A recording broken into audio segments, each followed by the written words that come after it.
Donc bonjour à tous, je suis donc Cyril Pigot, chargé de mission sur l'accompagnement des projets de rénovation énergétique des copropriétés, donc l'Agence parisienne du climat.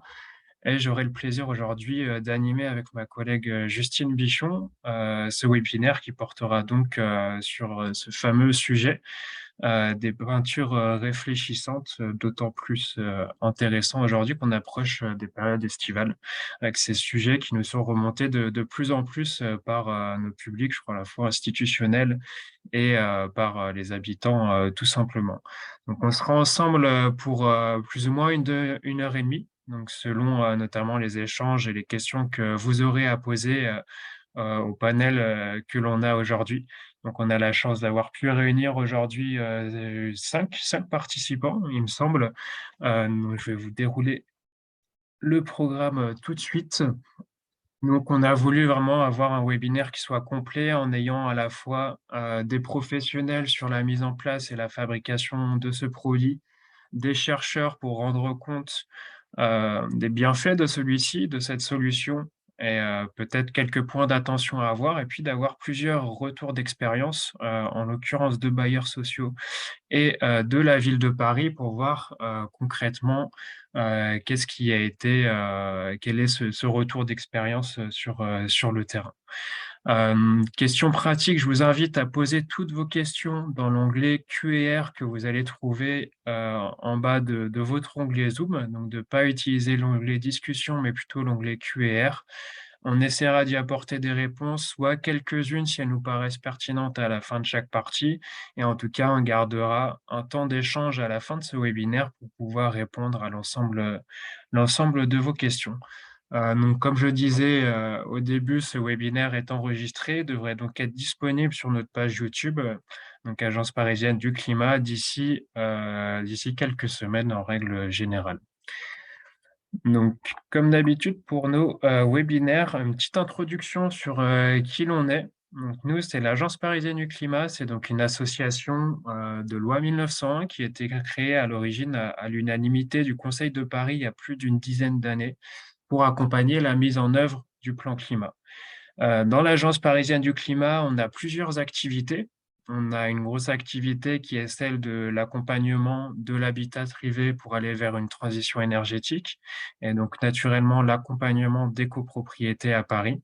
Et puis une autre activité qui va être regroupée dans un pôle transition, dont Justine pourra vous parler via, la plateforme qu'elle a mise en place qui s'appelle Adaptaville.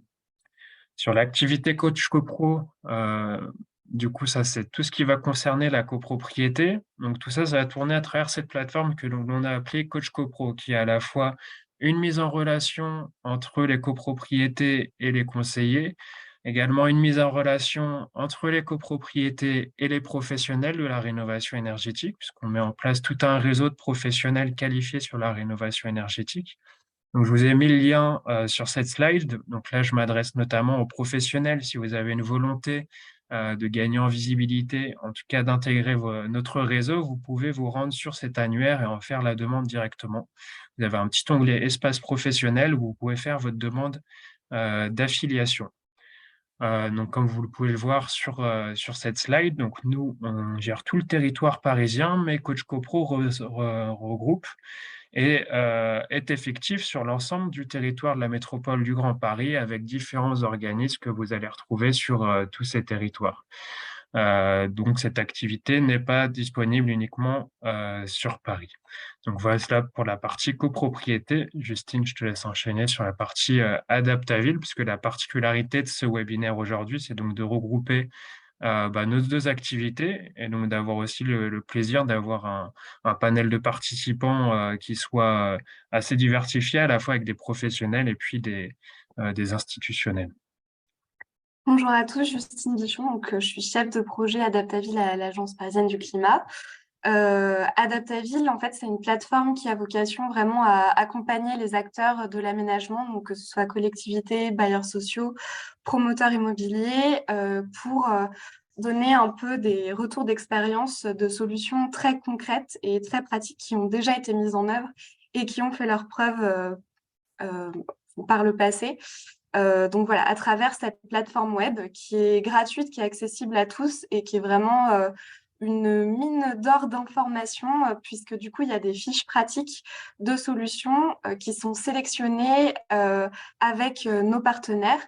Donc, c'est des solutions qui permettent de rendre la ville plus résiliente face aux impacts du changement climatique, que ce soit les canicules, les fortes pluies, les inondations.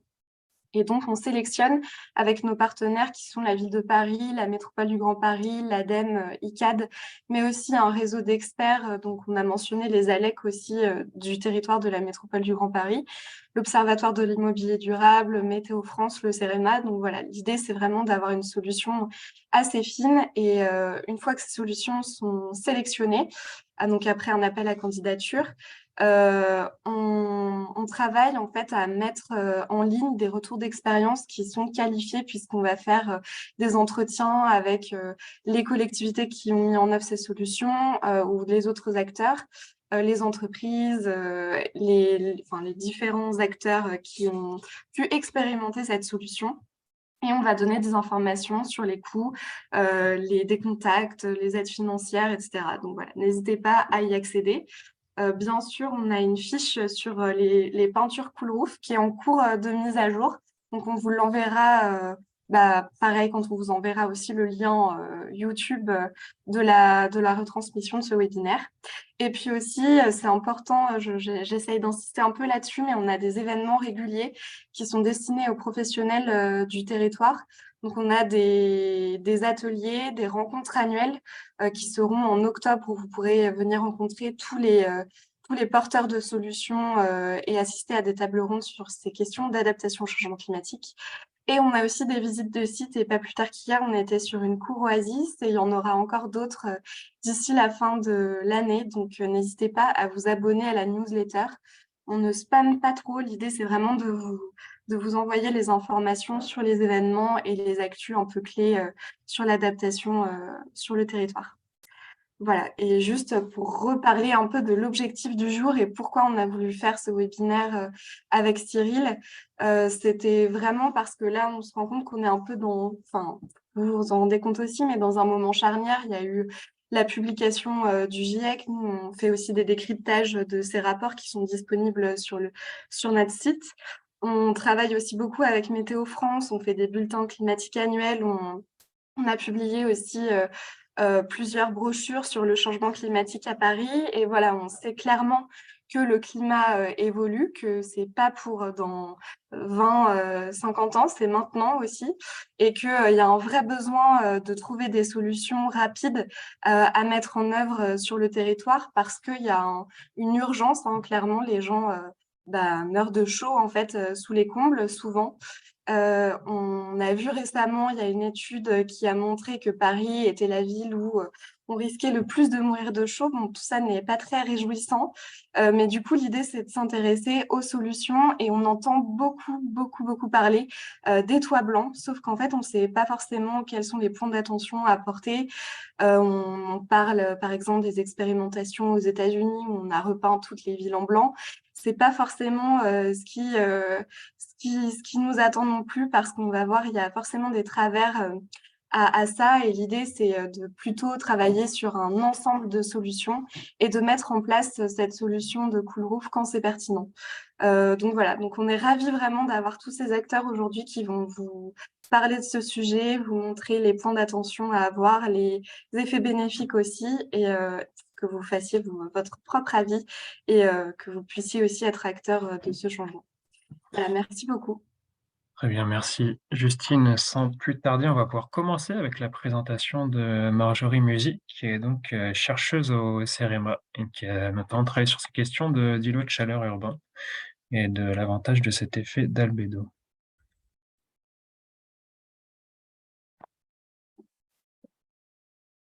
Du coup, on n'est pas en plein écran, Madame Musy. Bon, déjà. Et là, est-ce que vous êtes en plein écran cette fois-ci? Toujours pas. Ah, il faut un petit peu de temps pour qu'il passe en plein écran. Là, c'est bon? Non, on a toujours vu avec l'ensemble des slides. Bah, je suis en plein écran, moi. C'est Euh, bon, c'est bon. Ah, bah, c'est qu'il fallait un peu Parfait. de temps. Moi, je suis ressortie. Oui, je pense un peu de temps Il fallait chargé, un peu de temps. Bon, effectivement. voilà, il faut un petit peu de temps. Bon, voilà. Bon, bah, bonjour à tous. Donc, je suis Marjorie Musy, je suis directrice de recherche au CEREMA et je dirige une équipe qui s'appelle Bâtiments performants dans leur environnement. Donc, on travaille à la fois à l'échelle du bâtiment et à l'échelle de l'environnement proche du bâtiment, voire même jusqu'aux questions microclimatiques urbaines. Aujourd'hui, donc, je vais faire un point sur les questions. Enfin, je voulais quand même commencer par des questions plus de fond pour vraiment dissocier les deux notions qui, pour moi, sont fondamentales, qui sont les notions d'îlot de chaleur urbain et les notions de confort thermique.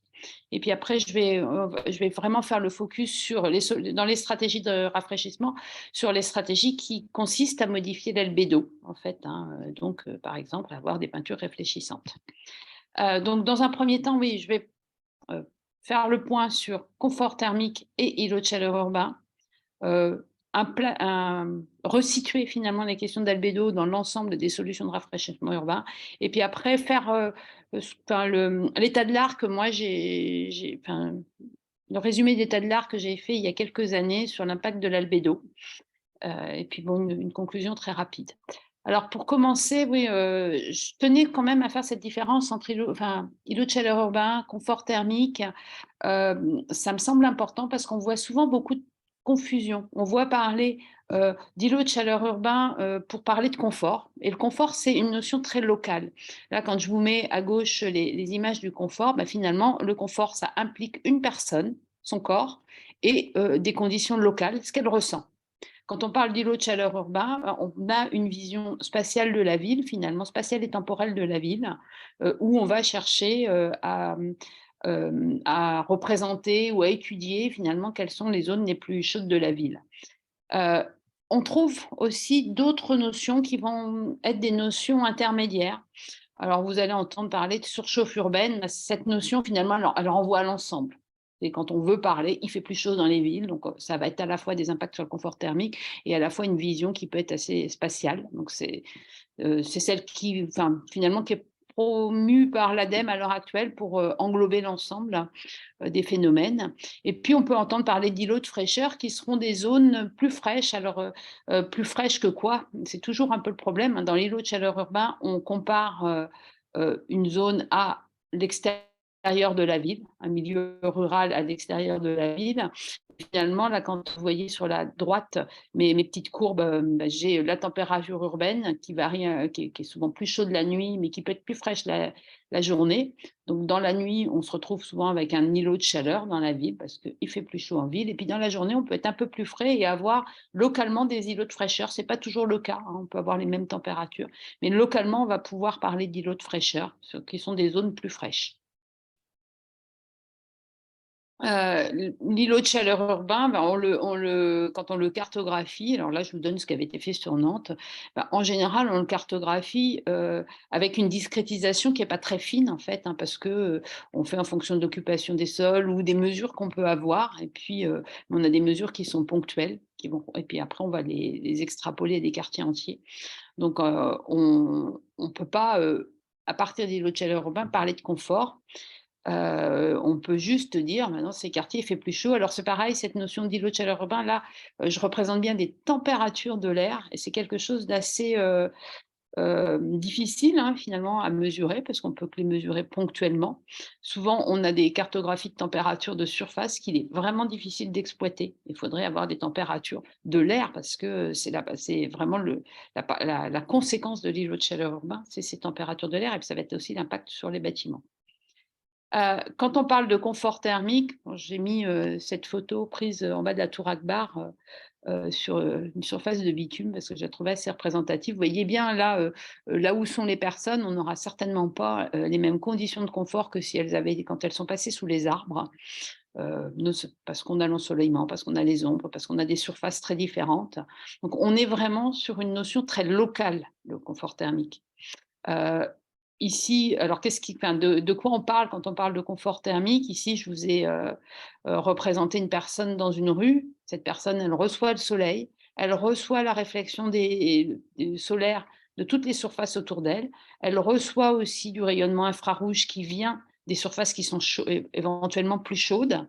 Et puis, bah, après, il y a des effets, il y a la convection avec le vent, et puis, bah, il y a tout, ça, enfin, des échanges de chaleur par respiration, transpiration. Quand on parle de confort thermique, on prend en compte tout ça. Et donc, il y a tout l'environnement, mais il y a aussi la personne qui compte. Je change l'environnement. Je vais avoir là, si j'ai un environnement végétal, je vais avoir des surfaces plus fraîches. Ben, en fait, là, ma personne, elle va perdre de la chaleur vers ces surfaces et elle va plus du tout avoir le même confort. Elle va être ombragée, elle va recevoir moins de rayonnement solaire. Tout son environnement change, tout son confort, son bilan finalement de chaleur à elle change. Et ça, on fait 3 mètres, hein, vous traversez la route, vous êtes à l'ombre, vous êtes au soleil, ben, vous n'avez plus du tout cette même notion de confort et pourtant la température de l'air est peut-être la même. Donc, on n'a pas du tout, du coup, on ne peut pas passer comme ça d'îlot de chaleur urbain à confort thermique. Il faut vraiment étudier l'espace local quand on veut parler de confort thermique. Donc, quand on va étudier des solutions de rafraîchissement urbain, ben, on va finalement, il va falloir bien distinguer si on est sur des stratégies, alors à l'échelle de la ville, quand c'est les collectivités qui sont sur des stratégies, îlot de chaleur urbain, ou localement, changer, prêter une place. On sera peut-être plutôt sur des questions de confort, même si ça contribue à l'îlot de chaleur urbain. On distingue dans les solutions de rafraîchissement les 3 grandes familles qui sont toutes les solutions fondées sur la nature, végétation, eau, sol, etc. Les solutions grises qui sont plus liées aux constructions, aux techniques, et les solutions douces qui sont liées à l'organisation. Dans les solutions grises, voilà, c'est celles qu'on a étudiées, pour lesquelles on a fait un état de l'art pour l'ADEME, avec le bureau d'études Tribu. Vous avez celle sur laquelle on va faire le focus aujourd'hui, qui sont les revêtements à albédo élevé. Là, j'ai mis un peu l'état d'études de ces solutions. Sont qui ont été extrêmement bien étudiées. Alors, à différentes échelles en plus. Donc, on a beaucoup de résultats dans la bibliographie sur ces solutions. Alors, dans l'état de l'art, moi, j'avais fait, ça date d'il y a 2 ans, mais je pense qu'il n'y a pas de grande nouveauté, hein. En fait, si on regarde dans cet état de l'art ce qu'on va retrouver comme résultat et ce qui fait consensus, c'est que le dispositif va peindre les bâtiments en couleur claire. Après, ça va avoir différentes performances, hein, en termes d'albédo, on peut l'augmenter plus ou moins. Mais en tout cas, dès qu'on va augmenter l'albédo, donc augmenter le pouvoir réfléchissant des surfaces, c'est très efficace sur le confort des bâtiments en été, surtout les bâtiments peu isolés. Les bâtiments plus isolés, on va réduire la température de surface, mais comme on a une isolation derrière, on a aussi moins de transfert thermique. Et on va améliorer les indices de confort dans le bâtiment et les besoins de rafraîchissement si on a des bâtiments qui sont climatisés. Donc, on a une efficacité qui dépend cependant des conditions climatiques locales. Si on est dans des villes moins chaudes, il y aura moins d'impact. De l'environnement urbain également, qui aussi modifie les conditions du bâtiment. Si on est un bâtiment qui reçoit plus d'ombrage, ça a moins d'intérêt, évidemment. Du type d'isolation du bâtiment, j'en parlais tout à l'heure, et puis de la performance des systèmes de climatisation, en fait, hein. Donc, on va trouver, alors, j'ai pris là, j'ai pas trouvé dans la biblio des choses qui ont été validées, hein, on va dire, de valeur en France, mais là, on trouve des ordres de grandeur de 20% qui peuvent être des réductions sur. Alors là, c'était des bâtiments résidentiels et commerciaux avec l'application juste de cool roof par rapport à des toitures en asphalte. Alors évidemment, si j'ai un bâtiment très haut avec plein d'étages et que je mets un cool roof, ça protégera essentiellement le dernier étage. Donc on ne va pas avoir 20% sur l'ensemble du bâtiment. Ça va dépendre très fortement du type de bâtiment, hein. Si on a un bâtiment au contraire très grand, avec un seul étage et une immense toiture, là on peut avoir des efficacités beaucoup plus importantes. C'est pour ça qu'il est toujours difficile de donner des chiffres en fait, hein. Il était intéressant aussi de regarder l'application aux espaces publics, parce qu'on a aussi, là, on voyait tout à l'heure la photo de rue peinte en blanc. Quand on a posé la question à des collègues de Los Angeles, mais ça pose pas de problème de peindre comme ça les rues en blanc? On pensait pas à l'éblouissement, hein, ni au problème de confort. On a dit: «Oh bah là-bas, de toute manière, on est en voiture, donc ça nous gêne pas». Donc, ils traitent surtout les questions d'îlots de chaleur urbain, mais du coup, ça va être au détriment du confort parce qu'en fait, quand on est, si on a des surfaces très réfléchissantes au sol, bah, la chaleur solaire, on la renvoie vers les surfaces alentours. Donc, ça peut être vers le bâtiment. S'il est vitré, bah, il va recevoir du rayonnement supplémentaire. Et puis vers le piéton, qui reçoit plus de chaleur finalement. Donc, ça peut représenter une charge thermique supplémentaire pour les bâtiments et les piétons. Alors, ça va dépendre de la localisation des surfaces, hein, et puis de la forme urbaine. Si on est dans des formes très ouvertes, ça va être beaucoup plus renvoyé vers le ciel et donc ça va moins gêner que si on est sur d'autres formes, urbaines où, autour on va avoir des bâtiments. Alors là, pour évaluer, l'impact de ces surfaces sur, le confort piétonnier, on peut être que, en confort ressenti, en fait, sur le bilan thermique et ce qu'on va trouver, là, bon, par exemple, sur des études qui ont été faites à Milan, en augmentant de 0,5 l'albédo, donc en passant vraiment d'une couleur, foncée à une couleur claire, de toutes les surfaces, autour d'un piéton, ben, on pouvait augmenter de 3 à 6 degrés la température ressentie par le piéton. Donc ce qui peut être quelque chose de très important en période de canicule, hein. Alors ça va être essentiellement en journée. Par contre, la nuit, on améliore le confort parce que, ces surfaces, elles seront moins montées en température, donc elles vont plus rayonner en infrarouge. Mais en journée, on va dégrader le confort de l'occupant avec ce type de surface. Alors, je peux pas en parler. Enfin, les résultats sont pas complètement sortis, la thèse n'est pas complète, enfin, je suis pas sûre que tout ait été diffusé sur les cours Oasis, sur Paris, mais quelque chose qu'ils ont constaté, hein, avec des revêtements de sol plus clairs, vont dégrader le confort. À l'échelle de la ville, donc quand on parle d'îlots de chaleur urbain, bon, les résultats convergent tous, hein, en disant que bah, si on réduit, si on augmente l'albédo des villes, on va réduire l'effet d'îlot de chaleur urbain, parce qu'on va limiter le piégeage de la chaleur dans les rues. Et donc, on va avoir, alors, pour les toitures, enfin, l'augmentation de l'albédo sur les toitures, il va permettre d'être très performant si on a des villes très denses, parce que bah, on a une grande surface de toiture. Mais par contre, pour des villes moins denses, bah, c'est plutôt sur les sols qu'il va falloir agir, en fait, parce que ces sols voient beaucoup le soleil. Dans les villes très denses, les sols voient peu le soleil, hein, en fait, donc il y a moins d'intérêt. Et là, alors des îlots de chaleur urbains, sur la moyenne, hein, donc c'est là qu'on va pas. On peut avoir des périodes où on a des îlots de chaleur urbains de 10 degrés, mais là, on parle en moyenne sur la journée et sur l'été. Donc on est sur des intensités beaucoup moins fortes, on est sur 2-3 degrés sur les grosses villes, hein. Mais on peut réduire, donc vous voyez, de l'ordre du degré, en fait, hein. C'est avec, alors là, c'était des petites incrémentations d'albédo. Donc on peut réduire un petit peu l'îlot de chaleur urbain, c'est quand même une solution qui marche bien, en plus de la végétalisation, hein. Après, bon, il y a quand même un petit point d'attention, hein, il y a ces questions de salissure, de vieillissement qui peuvent, dégrader, avec le temps la performance des matériaux si, je pense surtout au sol, hein, où on va avoir beaucoup plus de phénomènes de salissure. Alors, je pense que je suis dans les temps. Pour conclure, bon, moi, je tenais quand même, ouais, à rappeler et je pense que c'est important de toujours raisonner différemment sur îlot de chaleur urbain et confort thermique. Et que, bah, cette question de confort thermique et l'usage finalement des solutions de rafraîchissement qu'on va faire, il faut regarder ces questions de temporalité. Heu Avoir des espaces urbains, clairs, si c'est des espaces qui sont essentiellement utilisés le soir, c'est pas forcément un problème. Si c'est des espaces qui sont essentiellement utilisés, en plein midi, hein, faudra peut-être regarder de plus près et alors je pense, bon, à l'usager, mais ça peut aussi être, le lien avec la végétation qu'on a autour, hein, qui va recevoir plus de chaleur. Et puis, bon, sur les questions de l'îlot de chaleur urbain, ce sera plutôt une question de vision spatiale et puis du coup aussi de densité, quand on est sur ces approches.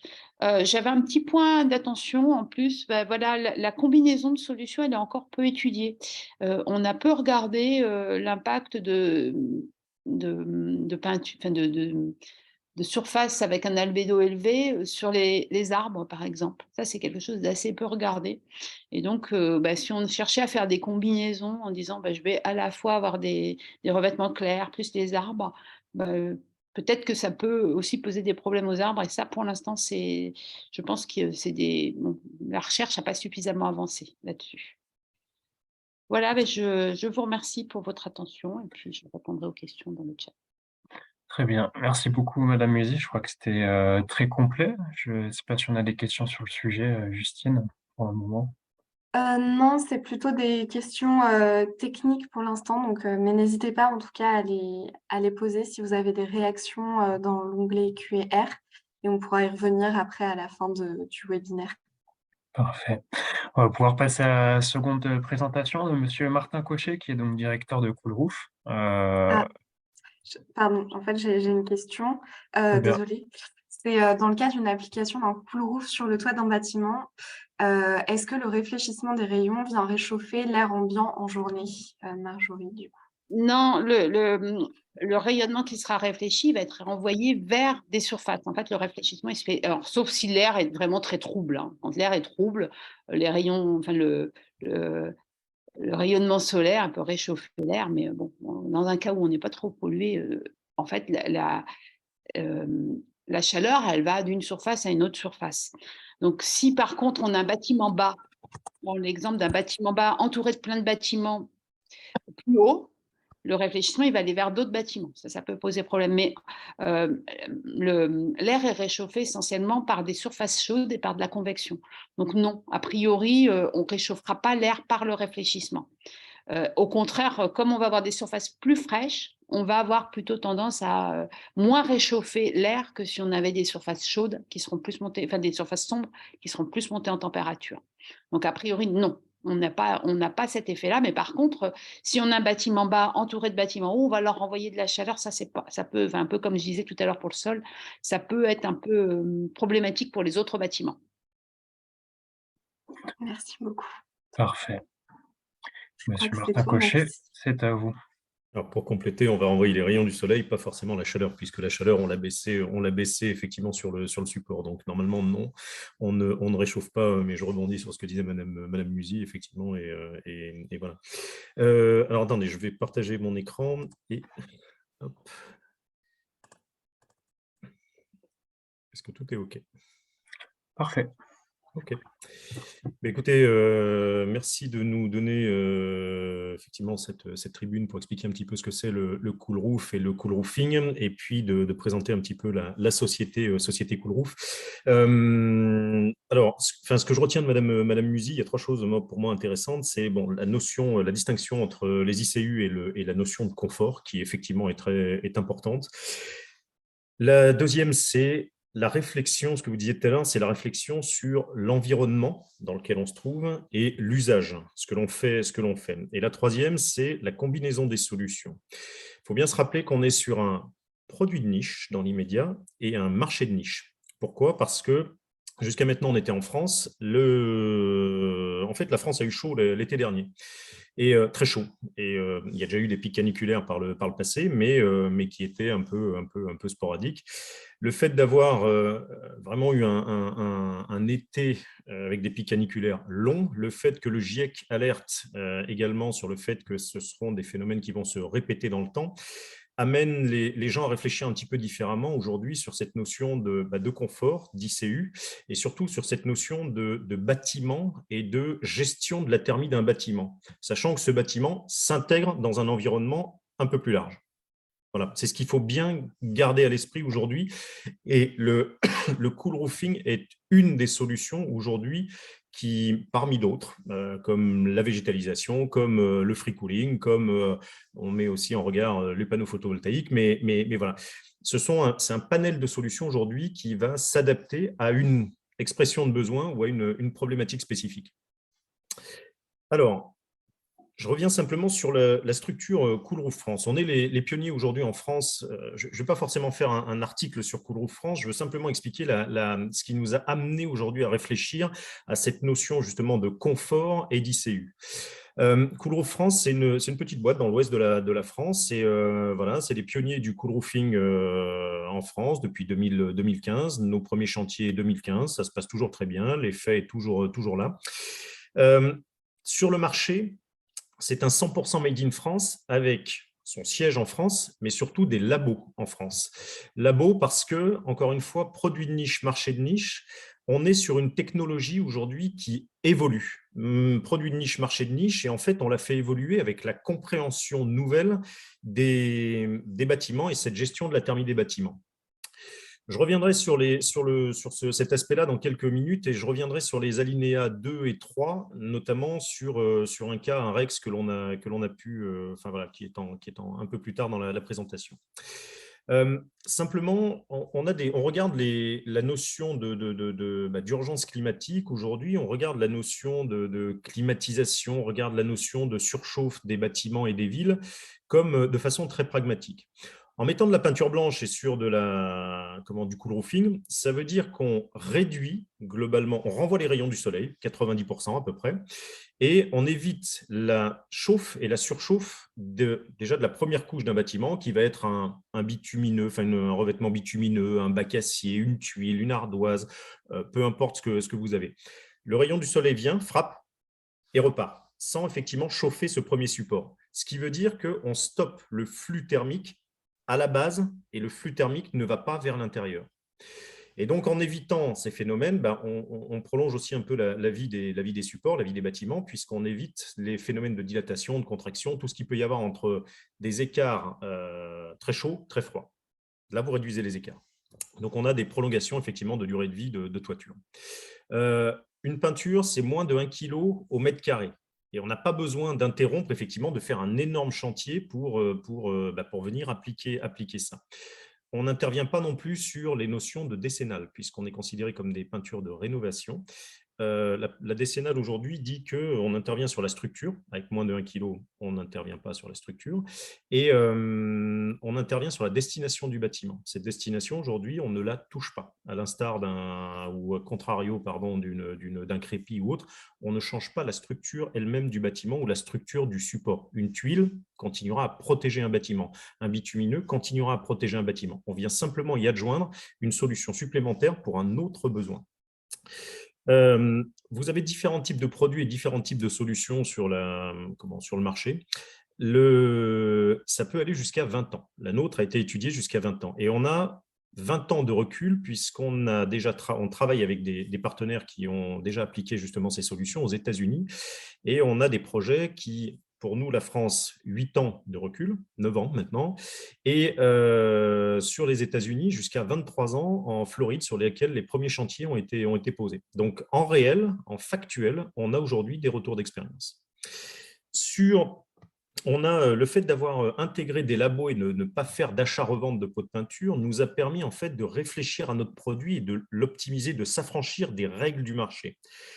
On est capable aujourd'hui d'avoir des produits qui sont éco-conçus, biosourcés, non polluants et donc de faire des choses intelligentes. Il y a des boîtes en France qui font encore des choses intelligentes et qui vont justement adresser toutes ces thématiques qui sont de l'Agence parisienne du climat ou autres, le CEREMA, le CSTB, l'ADEME, etc. et qui, main dans la main, en fait, arrivent à amener de nouveaux regards sur ces situations ou en tout cas les problématiques que l'on peut vivre, vous comme moi, chaque été aujourd'hui ou chaque hiver. On parle de passoire thermique. On se dit que les gens ont très froid en hiver, donc ils mettent le chauffage. Il ne faut pas oublier que des gens qui ont très froid en hiver, aujourd'hui, ils ont très chaud en été, en général. Des retours sur investissement. Entre 3 à 5 ans, on arrive même à réduire ça. La notion même de retour sur investissement sur le fait de mettre du blanc ou de la peinture sur un bâtiment est complètement déraisonnable peut-être, mais en tout cas, elle existe. Donc ça, on peut le chiffrer aujourd'hui, tout se montre et se démontre.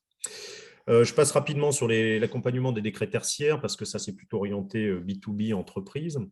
Des gains de productivité sur les ENR, donc les panneaux photovoltaïques, puisqu'un panneau photovoltaïque, son rendement optimal est à température de 25 degrés. Donc, dès l'instant où on est vraiment très au-delà, on va perdre de la puissance. Donc, dans une réflexion, encore une fois, sur l'usage et un bâtiment complet, c'est ce qu'il faut avoir à l'esprit. On a porté des certifications C2E, donc il y a des reconnaissances maintenant de l'État et qui est prêt à mettre des incentives, qui est prêt à mettre des bonus justement pour dire ces solutions sont pertinentes. Étudions-les et regardons effectivement où elles se posent. Et c'est ce que Madame Musy disait tout à l'heure, c'est que voilà, il faut réfléchir à ce qui est pertinent et où. C'est-à-dire qu'il y a des endroits où effectivement le cool roofing ne sera pas pertinent. Par contre, il y a beaucoup d'endroits où il l'est. Cool Roof France a un positionnement un peu particulier parce qu'on a un statut qui est ESS, économie sociale et solidaire. C'est-à-dire qu'on a des produits aujourd'hui pour les catégories, on va dire, tertiaires, B2B, les entreprises. Et en fait, on se dit que justement, les gens, sur un produit qui n'est pas forcément connu aujourd'hui, les gens, malgré tout, les particuliers souffrent. Et en fait, on a mis 2 ans à 3 ans, je crois, pour simplement développer une formule que l'on a mis en do-it-yourself sur notre site internet et qui est gratuite, simplement pour que les gens puissent tester. Alors, ce ne sont pas les mêmes produits que ce que l'on vend habituellement. C'est une recette sur laquelle on peut trouver, enfin, les ingrédients sont trouvables sur Internet ou dans les magasins. Et voilà. Mais c'est simplement pour amener ces notions de cool roofing et que les gens s'approprient, société ou particulier, cette notion et testent chez eux et qu'on arrive en créant une espèce de communauté à pouvoir développer un produit, voir ce qui est pertinent et pousser encore une fois ces réflexions sur l'environnement, l'usage, la gestion de la thermie de son bâtiment. Bref, il faut se préoccuper, on s'en préoccupe sur une voiture par exemple parce qu'on roule tous les jours avec. Un bâtiment, c'est un peu la même chose. C'est quoi le système cool roof? Alors, dans une peinture, je vais commencer d'abord à droite, mais dans une peinture, on trouve à peu près toujours les mêmes choses. C'est-à-dire qu'il y a des pigments, des charges, de l'eau, des diluants, des liants, etc. On trouve à peu près toujours la même chose. On a par contre, effectivement, ce que l'on va regarder, c'est comment optimiser ceci et comment essayer de travailler ceci. Typiquement, on a, dans nos labos, changer les charges calcaires. Donc, les charges calcaires, c'est des carrières. Et sur ces carrières, on a en fait une carrière, ça ne repousse pas. En étant dans l'ouest de la France et en Bretagne, on a récupéré en fait une filière qui est de la coquille d'huître, simplement, la coquille d'huître qui tient du calcium. Et on a retraité industriellement cette coquille d'huître pour pouvoir la remettre dans de la peinture, ce qui fait qu'on arrive à maintenant des peintures qui sont biosourcées, des peintures qui sont plus intelligentes, des peintures qui permettent d'avoir des durées de vie très longues et de la performance sur de la longueur. Et voilà. Un cool roof aujourd'hui, peu importe effectivement la marque, mais c'est 2, 3, 4 couches de peinture. Pour la nôtre, effectivement, on a 2 couches de peinture, 3 couches de peinture, 2 qui sont les premières, c'est ce qu'on appelle le base coat, 400 grammes plus 400 grammes, c'est un entrelacé qu'on vient mettre sur sa toiture. Et on va y mettre après un top coat. Et c'est le top coat qui va tenir toute la technique. Et ça n'est que 100 grammes. Donc, les 2 premières couches font 400 grammes plus 400 grammes en entrelacé. Ça permet de tenir 20 ans. Et le top coat, lui, tient effectivement 20 ans avec seulement 100 grammes d'épaisseur, enfin voilà, ou 100 grammes de poids par mètre carré, ce qui vous donne à peu près une protection d'1,5 millimètre de peinture sur l'ensemble de votre toiture et qui vous la protège. C'est un peu comme une membrane Gore-Tex, ça vous permet ça laisse le bâtiment respirer, mais ça le protège de l'extérieur. Tout à l'heure, on parlait des notions d'encrassement justement et puis de nettoyage. L'encrassement, oui, ça s'encrasse, c'est comme une voiture blanche. La voiture blanche, elle aura tendance à prendre un peu de temps en temps. Il faut passer au lavage, il faut passer au Karcher. Et quand vous passez au lavage et au Karcher, vous avez besoin aussi sur une voiture blanche de temps en temps de mettre un petit coup de chamoisine ou autre parce que vous avez une légère pellicule d'encrassement qui peut rester. Donc, c'est un toit aujourd'hui, c'est la 5e façade, c'est celle qu'on ne voit pas en général, donc c'est celle qu'on laisse, puisqu'on ne la voit pas, c'est un peu comme la poussière sous le tapis, on la laisse là où elle est. Eh bien, ça se traite. Et ça se traite parce que ça se garde sur de la longueur. Et surtout, aujourd'hui, ça peut apporter des bienfaits, notamment de baisser la température. Bref, on a des top coats, des top coats ou des base coats qui sont classiques, standards, low cost et voilà, qui s'encrassent assez rapidement.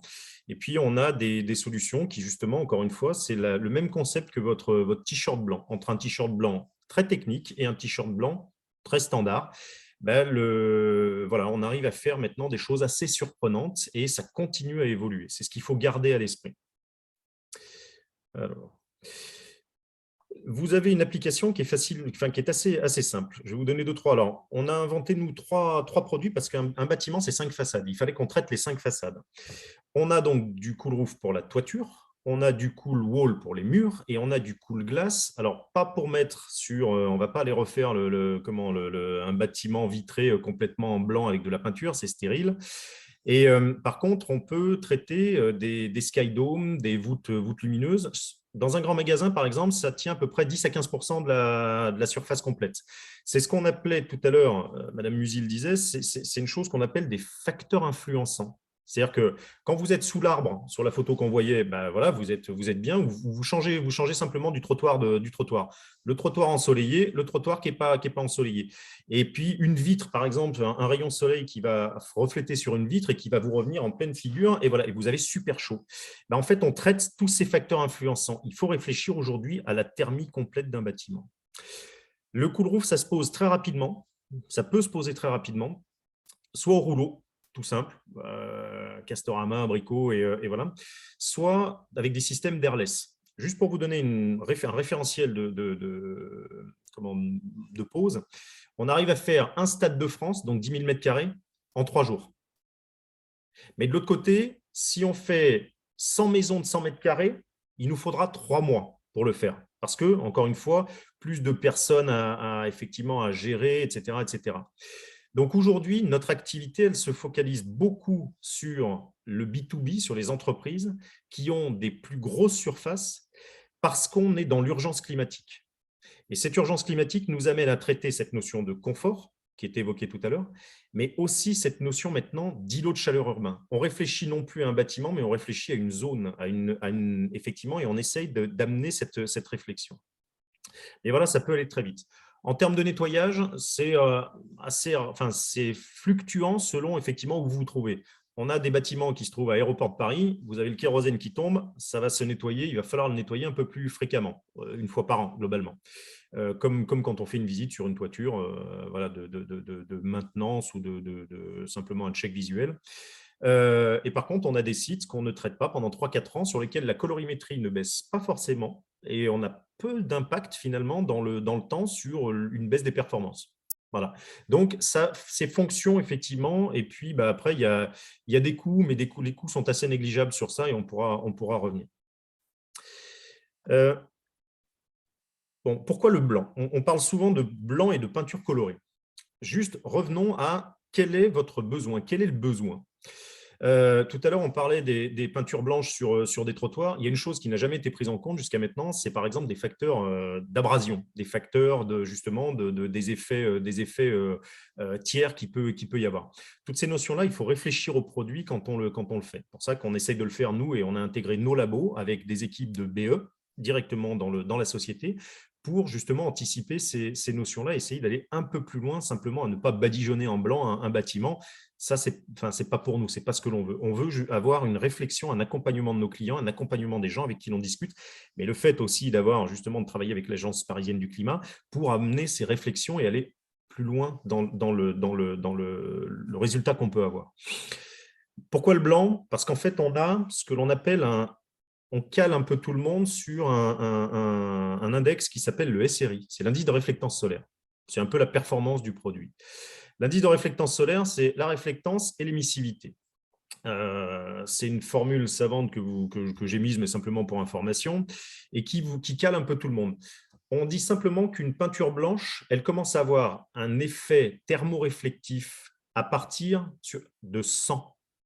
Ça veut dire qu'au-delà, elle a une technologie ou un apport technique qui lui permet justement de faire ce rayonnement dont je parlais tout à l'heure des rayons du soleil et d'éviter la chauffe des bâtiments et la surchauffe des bâtiments, la notion de confort, la notion d'ICU.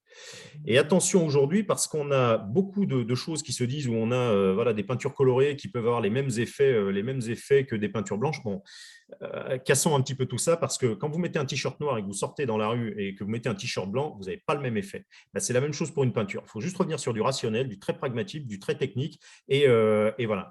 Si on cherche aujourd'hui à travailler sur de la surchauffe des bâtiments, c'est effectivement le blanc et c'est celui qui est l'optimal. Donc voilà. Après, si on veut faire d'autres choses et voilà, de la graphie sur des bâtiments, ok, il faut pouvoir repartir sur des couleurs. Mais attention, d'un point de vue technique, il faut vraiment toujours revenir à la technique avec quelques points comme ça, comme le SRI, comme la notion de blanc, comme la notion d'apport, enfin de ce que ça peut apporter et performance. Et voilà, faut faire attention. Il n'y a rien qui ressemble plus à une peinture blanche qu'une peinture blanche aujourd'hui. Le marché américain dont on parlait tout à l'heure, c'est un peu cassé la figure parce qu'on a eu beaucoup de gens qui se sont mis en pensant prendre un billet vert et à faire un petit peu n'importe quoi. Donc c'est dommage parce qu'il y a des vraies technologies aujourd'hui qui existent et qui apportent du bonus. Très rapidement, la peinture blanche aujourd'hui, elle n'intervient pas que sur juillet-août. Elle va commencer effectivement à tempérer un bâtiment à partir de mars-avril jusqu'à octobre. Les dernières clims que l'on a évité de brancher les dernières sur des grands magasins, par exemple, elles étaient en octobre.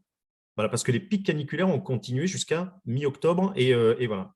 Donc, ça joue beaucoup plus large que ce que l'on pense. Et un vieux concept aussi qui dit que comme on fait du froid en été, on rafraîchit le bâtiment, ben on va faire du froid en hiver. Non. Le rayonnement solaire, aujourd'hui, il est différent. Il faut bien comprendre que c'est une vraie problématique technique et que l'incidence ou les rayons du soleil, aujourd'hui, vont chauffer des bâtiments de façon différente. Il faut aller pousser un peu plus loin la réflexion. Et là, on a juste deux courbes qui montrent qu'on gagne dans un bâtiment. Donc, c'est un bâtiment qui se trouve vers Caen. On a gagné 6 degrés dans la journée, effectivement, là où il y avait le plus besoin. Et il y a un déphasage dans la journée entre 0 et 24 heures. Et voilà, mais là où on a vraiment le plus besoin, on gagne jusqu'à 5-6 degrés. Et en hiver, on est à 0, c'est-à-dire qu'il n'y a pas d'incidence. Là, ce que l'on voit, les courbes en dessous, c'est simplement la tolérance de mesure du capteur. Et voilà, donc ça, c'est un cas réel. C'est un cas réel été-hiver. Dans une société, c'est un bâtiment qui fait 4 ou 5 000 m². Et voilà. Rapidement, différents types de toitures voilà, que l'on a passé en blanc. On est capable de tout passer en blanc, que ce soit du particulier jusqu'à la grosse société. Et voilà, aucun problème. Encore une fois, c'est une problématique technique à laquelle il faut qu'on réponde. Donc, parlons-en. Et voilà, le but du jeu, c'est d'accompagner et de bien ramener la pédagogie. On a tous des téléphones dans la poche aujourd'hui. On est tous capables de choisir entre un Samsung, un iPhone ou un BlackBerry ou autre, parce qu'en fait, on a des affinités, qu'on a appris les codes justement de ces produits et de ces solutions. C'est ce qu'il faut faire aujourd'hui avec cette nouvelle solution, qui n'est pas finalement si nouvelle que ça, puisqu'elle est depuis de longue date en Grèce, dans le monde arabe ou partout. Tous les types de supports peuvent être traités. Les grès poreux, etc., tout ce qui peut être je ne sais pas, un support béton ou autre, du synthétique, du bitume, de la tuile, de l'ardoise, du bac acier. Juste pour vous donner ce petit schéma, c'est que 70% aujourd'hui des bâtiments sont traités avec de la membrane bitumineuse. Alors, on va se dire, mais non, parce que chez moi, j'ai de la tuile. Oui, sauf qu'une maison, ça fait 100 m², ou voilà, une valeur. Des sociétés aujourd'hui, le magasin Leclerc dans lequel on va, il fait 5000 m². Donc, il faut un certain nombre de maisons pour pouvoir compenser effectivement ce que fait un Leclerc. Et en fait, sur un Leclerc, on trouvera beaucoup de membranes bitumineuses. Voilà. Donc, ça, c'est les données du marché. Ça sort effectivement des organismes qui suivent ça, des organismes officiels qui suivent ça. Mais juste bien garder. Donc, on a fait des produits qui correspondent à tout ce panel de supports. Et je terminerai là-dessus, c'est que voilà les performances que l'on a vues. La température, la première chose, c'est qu'on baisse dans les bâtiments de 5 à 7 degrés. Par contre, ce que j'aimais tout à l'heure, c'était d'entendre effectivement un bâtiment sur 6 ou 7 étages. J'ai entendu effectivement dans le monde du cool roofing qu'on arrivait à appliquer de la peinture blanche et qu'on aurait moins 7 degrés au premier étage. Ce n'est pas le cas. Il faut juste revenir sur du pragmatique. Encore une fois, je vais traiter par étage, donc j'aurai une déperdition de fraîcheur ou de chaleur, effectivement, plus je vais descendre en fonction de la typologie du bâtiment.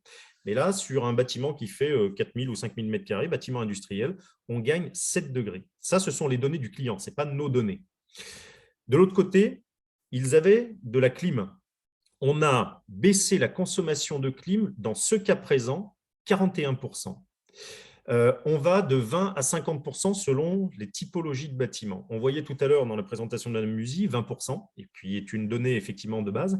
On est capable aujourd'hui, et c'est pour ça que nous, on instrumente quasiment tous nos sites, parce qu'on engrange de la donnée aujourd'hui pour être sûr de savoir à quoi le cool roofing peut correspondre, quelle typologie de bâtiment, quelle typologie de configuration, et voilà. Mais là, 41%. Ce qui veut dire qu'on arrive à avoir des ROI, tout à l'heure dont on parlait, en 2 à 5 ans, qui sont extrêmement rapides.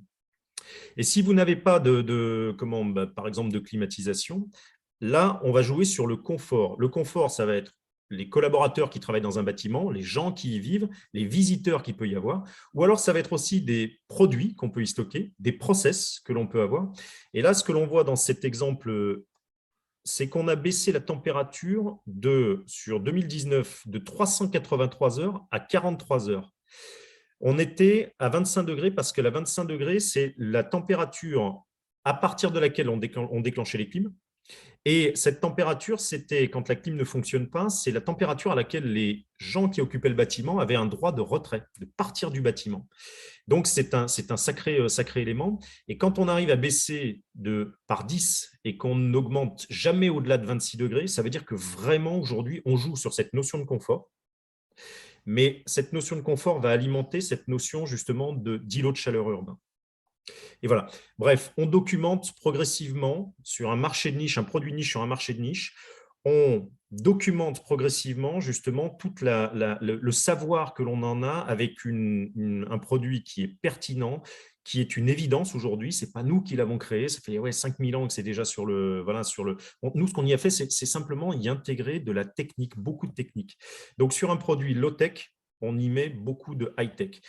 Bref, votre t-shirt mes grands-parents, le t-shirt blanc de mes grands-parents d'il y a 50 ans, et puis aujourd'hui, quand je vais chez Decathlon ou quand j'achète un t-shirt technique, voilà.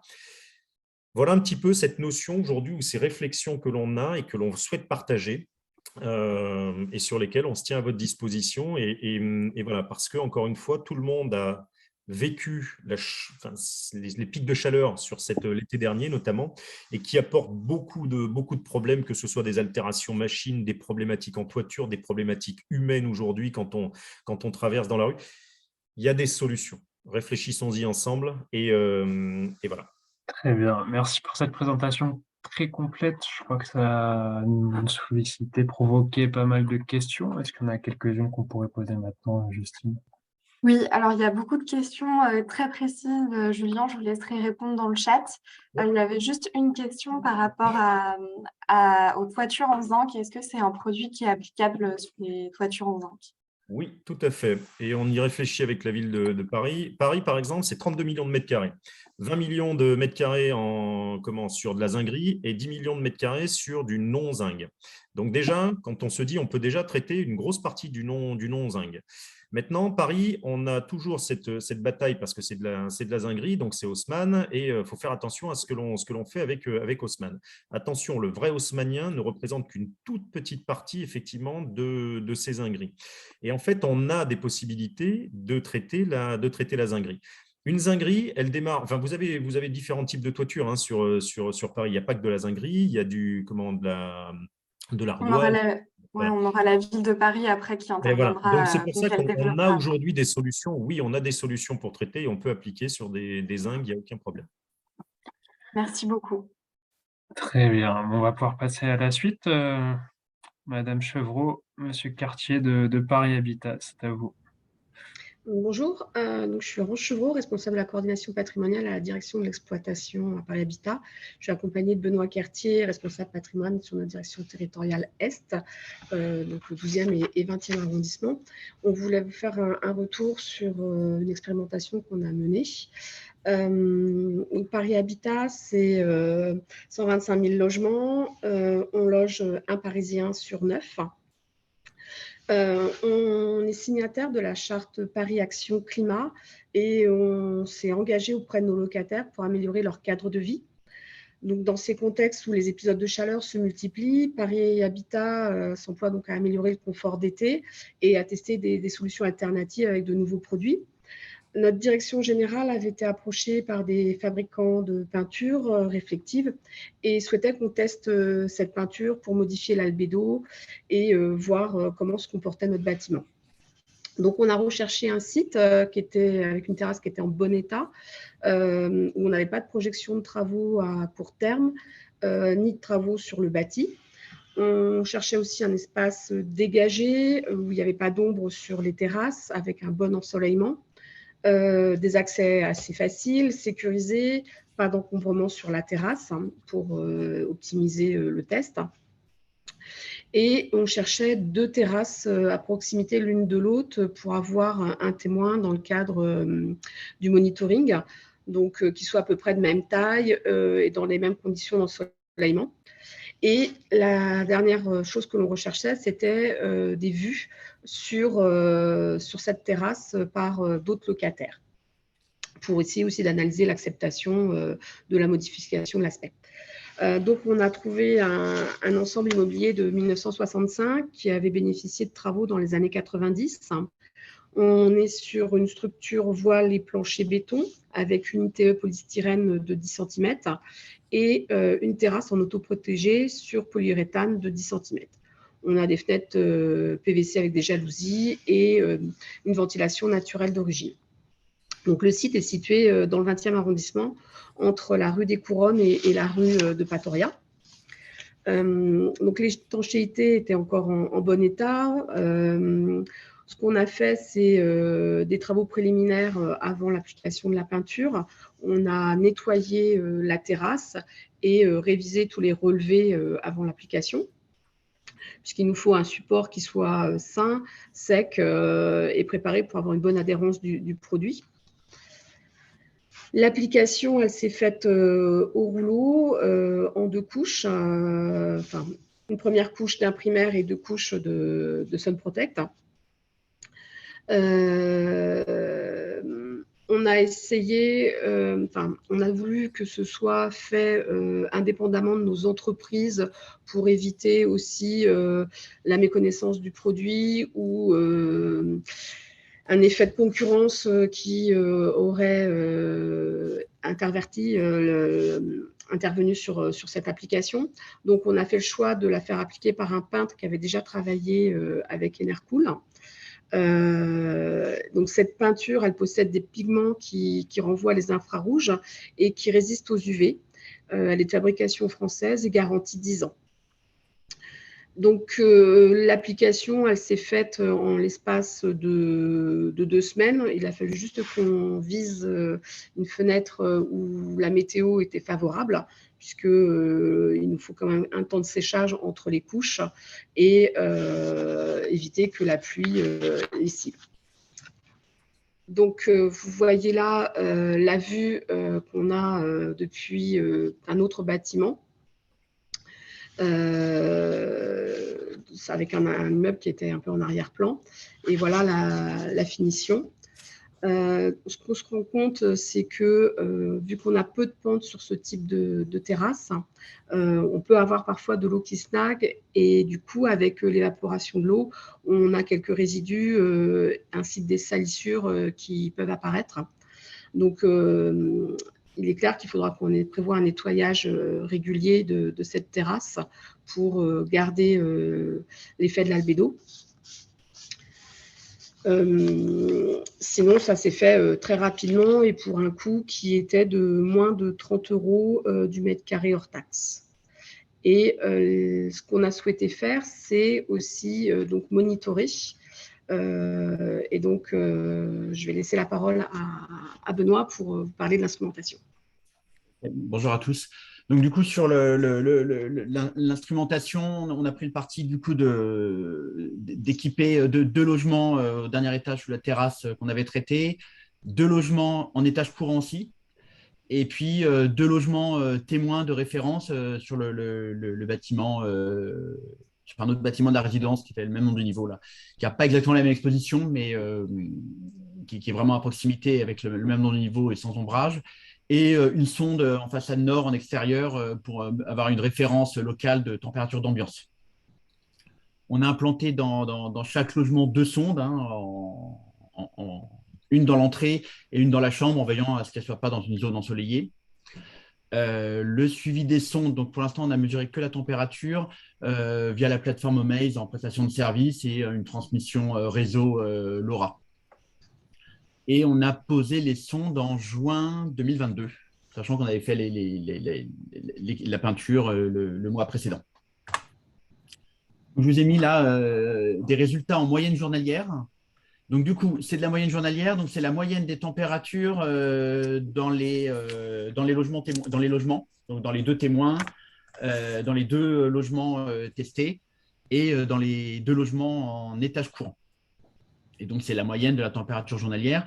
Donc là, c'est l'extrait, c'est sur le mois de juillet. Donc, vous avez la ligne en orange qui est la température moyenne à l'intérieur de 2 logements au dernier étage d'un bâtiment sans l'application de peinture sur la terrasse. En jaune, 2 témoins en étage courant. Donc, on voit déjà que la situation être en dernier étage sous terrasse, c'est une situation plus défavorable. Et puis, la moyenne de température dans les 2 logements en test peinture, donc au dernier étage aussi, c'est la ligne bleue. Et donc, en température moyenne, on a un delta de 2 degrés dans le logement sous traitement. Et on était sur une période de forte chaleur avec des températures moyennes qui descendaient jamais en dessous 22 degrés sur cette période, avec des pointes de chaleur certaines journées. On avait des moyennes journalières à plus de 30 degrés à plusieurs reprises. Donc, un gain moyen d'environ 2 degrés. Et si on zoome sur les résultats d'une journée en particulier, donc la journée du 17 juillet, donc du coup, le logement, la température du logement test, du coup, c'est un des logements sous la peinture. À côté, on a le logement témoin, c'est le logement sous terrasse sans peinture effective. Et puis, on a toujours notre témoin d'un logement en étage et la température extérieure à l'ombre sur le site. Et on voit que, alors déjà, on est à 25 degrés dès 10 heures du matin. Donc là, on a un delta plus important. Et puis après, on a un delta qui se réduit aussi dans la journée, sachant que dans ces épisodes de forte chaleur, on a un bâtiment ossature béton avec un isolant polystyrène qui a un temps de déphasage bien trop court. Et du coup, on a l'accumulation de chaleur du bâtiment qui vient jouer. Et en période estivale, du coup, on n'a pas ou assez peu de déstockage de la chaleur. Et du coup, ça réduit un peu le gain de la peinture réflective dans ces périodes de forte chaleur. Mais voilà, donc du coup, en première remarque sur ce suivi estival, hein, c'est qu'on a bien un delta de température constaté, donc en moyenne de 2 degrés, et du coup, sans toutefois véritablement pouvoir parler d'un effet de rafraîchissement. Donc, ce que je disais, cette question, ce monitoring nous a permis aussi de mieux comprendre le fonctionnement de notre bâtiment sur la chaleur estivale. Ce déstockage très lent de la chaleur accumulée vient réduire l'effet du dispositif. Du coup, on a bien conscience qu'on a un besoin d'analyse plus fine des données. Hein. Là, c'est de l'instrumentation sur assez peu de critères et sur un échantillon de logement. Donc, on a bien conscience des limites scientifiques de notre mesure, mais qui a quand même une valeur de mesure réelle. Sur le donc là, on est en train de réfléchir sur comment travailler avec le CSTB ou un autre acteur. Hein, si dans la salle, il y a d'autres acteurs qui ont envie de participer à du suivi de mesure, qui n'hésitent pas à nous le dire. Et puis, en parallèle, dans cette expérimentation, on n'a pas croisé de données sur la pratique et le ressenti des habitants. C'est-à-dire que sur cette question du déstockage, on a peut-être des habitants qui n'ont pas des bonnes pratiques. Et peut-être on peut aussi avoir des gains aussi importants que ce dispositif technique par une meilleure pratique de nos habitants sur de la surventilation nocturne et sur de la protection solaire. Donc, on a ce point-là à développer aussi. la question de l'entretien sur un toit plat, hein, c'est-à-dire que là, le DTU ne prévoit pas des fortes pentes, donc on n'a pas des effets de lavage forts en période de pluie, donc on a beaucoup de zones d'encrassement déjà sur le toit. Et donc, du coup, notre première conclusion intermédiaire, c'est bien de dire que c'est une action technique qui contribue véritablement, mais qui n'est pas suffisante à elle seule. Et sur les questions de déploiement et de perspective, du coup, j'ai un territoire qui est le 12e et le 20e, et les toitures terrasses en autoprotégé avec ce type de revêtement, elles se réduisent de plus en plus parce qu'à chaque programme de réfection d'étanchéité, on travaille à l'amélioration du complexe isolant. Et dans nos engagements que Laurence rappelait en début, on étudie systématiquement la végétalisation et ou les ENR en toiture. Donc, on amène d'autres dispositifs. Donc, le créneau pour nous de la peinture réflexive, c'est clairement ce type de bâtiment où on sait que dans les 5 ans qui viennent, on n'a pas d'intervention patrimoniale lourde sur le bâti. Donc, ça peut être une solution corrective sur cette période-là. Mais sur des interventions pérennes de bâtiments, on met en œuvre des solutions plus lourdes. On s'interroge beaucoup aussi du coup sur les équipements en occultation et le type d'occultation et l'accompagnement de nos habitants. Et puis aussi à utiliser des isolants qui ont des temps de déphasage beaucoup plus longs pour ne pas faire monter en période estivale en température nos ossatures béton. Voilà sur le premier aperçu général de cette expérimentation qui a eu lieu sur l'été dernier. Parfait, merci beaucoup pour ce retour. Je ne sais pas si on a des questions dans le chat, Justine, si toi tu Oui, en aurais. il y a deux questions qui me semblaient pertinentes de vous poser.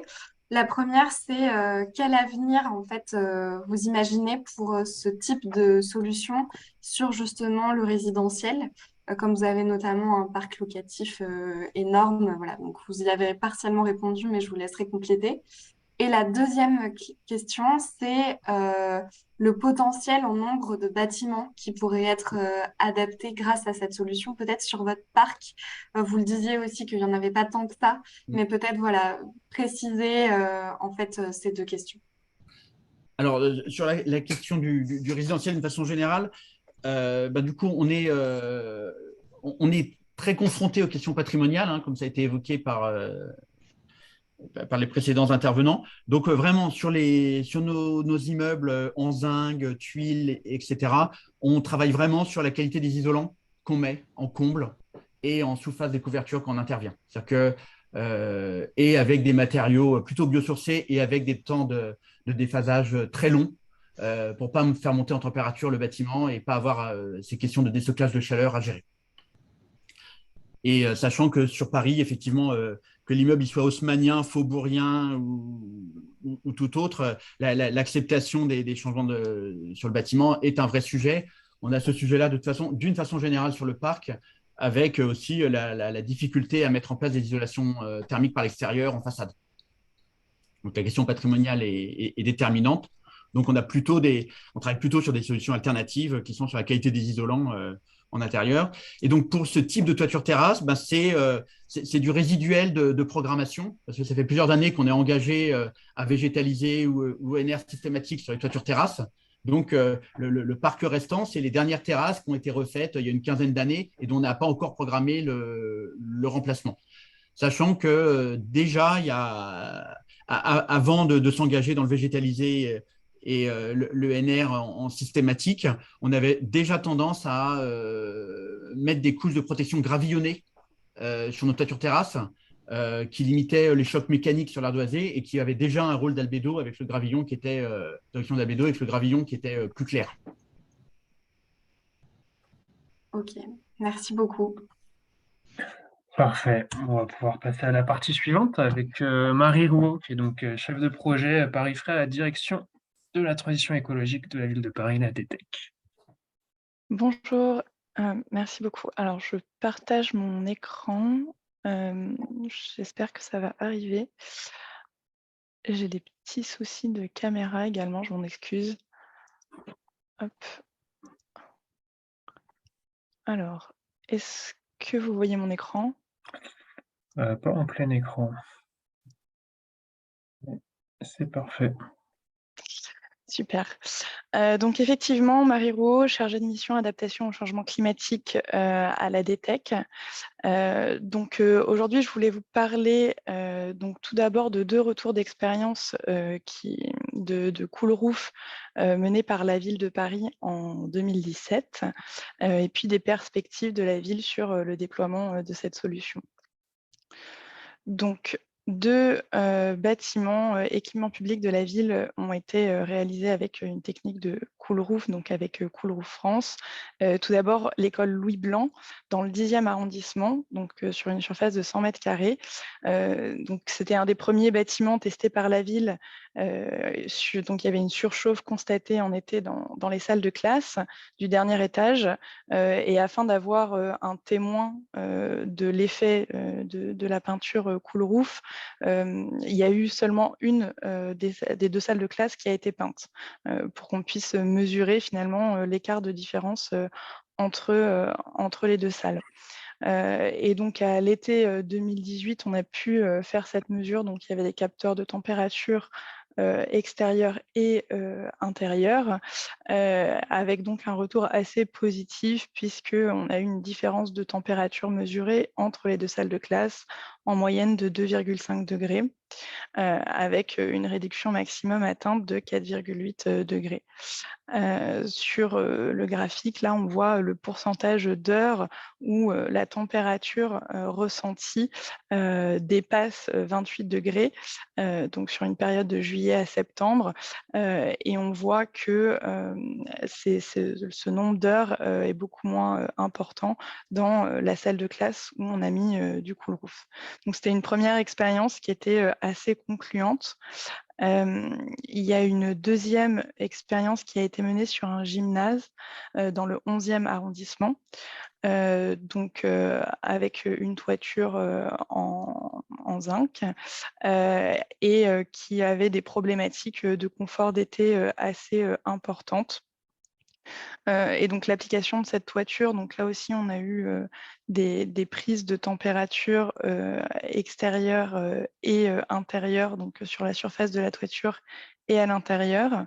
Et ce qu'on a pu constater, donc, c'est que l'application de la peinture Cool Roof sur la surface de la toiture a vraiment contribué à stabiliser, à réduire la chaleur emmagasinée par la toiture, puisque avant la pose, on pouvait aller jusqu'à 48-50 degrés sur la température du toit et qu'on descend plutôt à autour de 30 degrés avec l'application de la peinture, avec ensuite une réduction au plafond du gymnase de 2,2-2,3 degrés en moyenne constatés. Donc ces 2 retours d'expérience qui ont été faits en 2017 étaient plutôt concluants, même si comme ce qui a été dit avant, en fait, le Cool Roof, c'est une solution qui ne va pas résoudre tous les problèmes d'un bâtiment et qui finalement doit faire partie d'un bouquet de solutions. Mais ça semble quand même une solution prometteuse. Et donc la ville de Paris réfléchit à un déploiement un peu plus important qui permettrait aussi de tester différentes configurations avec de bâtiments, aussi avec différents types de solutions. La ville de Paris, comme Justine le disait dans son introduction, on a une problématique de chaleur à venir très très importante, puisque les études climatiques nous annoncent plus de 30 jours caniculaires en 2085 et plus de 20 en 2050, sachant que l'été qu'on a eu l'année dernière nous montre qu'en fait on peut déjà avoir plus de 20 jours de canicule sur un été. Donc, par rapport à cette problématique, la ville met en place une stratégie un peu globale de rafraîchissement de la ville et des bâtiments, que ce soit par la végétation, par les solutions de brumisation et de rénovation thermique d'une manière générale. Donc, cette stratégie qui s'appelle le Paris Frais. Et le cool roof est une des solutions que la ville souhaite déployer dans le cadre de cette stratégie. Donc, à ce stade, aujourd'hui, on envisage une première phase de déploiement progressif sur le patrimoine de la ville, sur lequel des besoins sont constatés. Comme on a pu le voir avec les différents intervenants d'aujourd'hui, il y a vraiment des bâtiments pour lesquels c'est plus pertinent que pour d'autres. Donc nous, aujourd'hui, à ce stade, on réfléchit vraiment à traiter un peu les bâtiments qui vont être identifiés au cas par cas pour leurs besoins de confort d'été et aussi sur lesquels ça paraît pertinent. Donc d'ailleurs, je ne sais pas si dans les participants aujourd'hui à ce webinaire, il y a des personnes des mairies d'arrondissement ou des services techniques de la ville, mais on lance nous aujourd'hui l'identification des toitures sur lesquelles il peut y avoir un fort besoin. Donc n'hésitez pas à faire remonter à la DTEC les toitures que vous identifiez, sur lesquelles on pourra ensuite regarder la faisabilité et la pertinence en lien avec la DCPA, la direction de la construction publique et de l'architecture.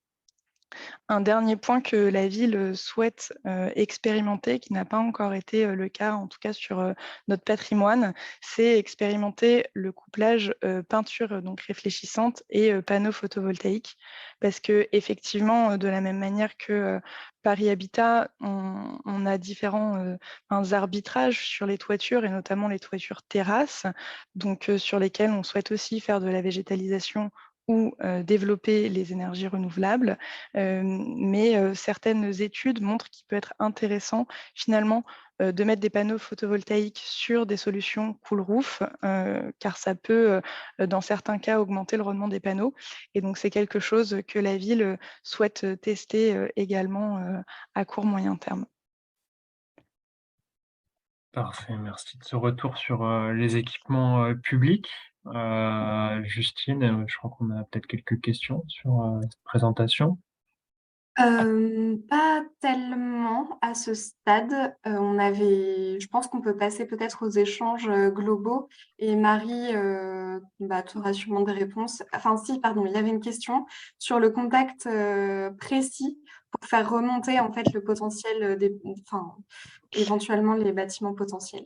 Oui, eh bien, c'est moi-même, donc Marie Rouault, donc ROUAUX. Je pense que mon nom s'affiche, sinon il sera sûrement dans les documents qui vous seront transmis à la fin du webinaire. Tout à fait, on pourra faire figurer ça dans votre mail, dans le mail d'envoi à la fin de façon explicite. Très bien. Avant peut-être de passer à la partie d'échange global, je propose un petit point réglementaire parce qu'il y a eu quelques questions dessus, sur tout ce qui va concerner les demandes d'urbanisme et notamment l'intervention des architectes des bâtiments de France.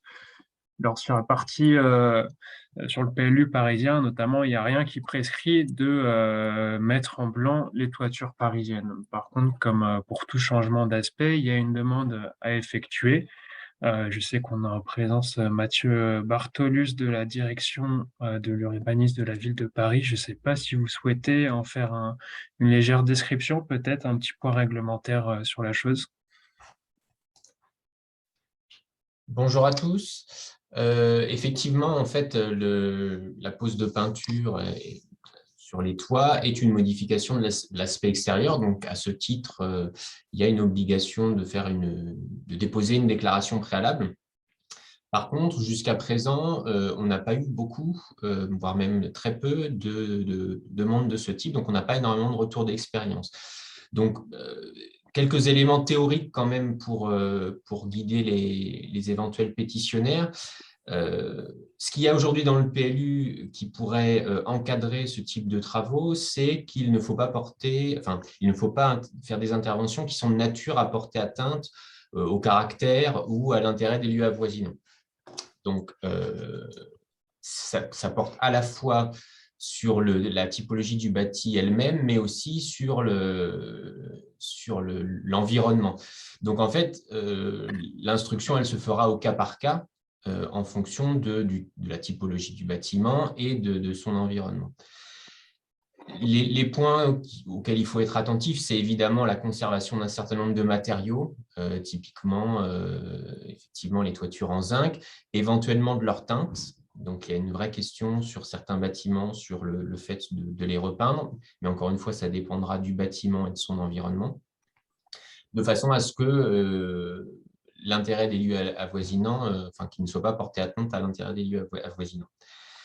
Par ailleurs, et c'est des questions qui ont été posées aussi, c'est qu'il n'y a pas que le PLU qui entre en jeu dans ce type d'intervention. Il y a évidemment l'avis d'ABF, des différents architectes des bâtiments de France qui peuvent intervenir soit si on est sur des bâtiments monuments historiques, mais aussi au titre des sites ou au périmètre des abords.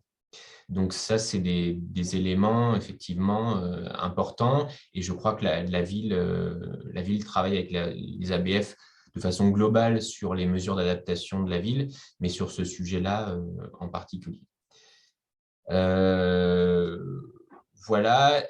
La seule chose que je peux conseiller d'un point de vue opérationnel, c'est qu'en amont d'initiatives de ce type, de prendre contact sur le territoire parisien, bien évidemment, avec le bureau d'accueil et services à l'usager, le BASU, de la direction de l'urbanisme, dont toutes les coordonnées des différentes antennes locales sont sur paris.fr. Je pense qu'on pourra remettre le lien, mais c'est très facile à trouver. Voilà.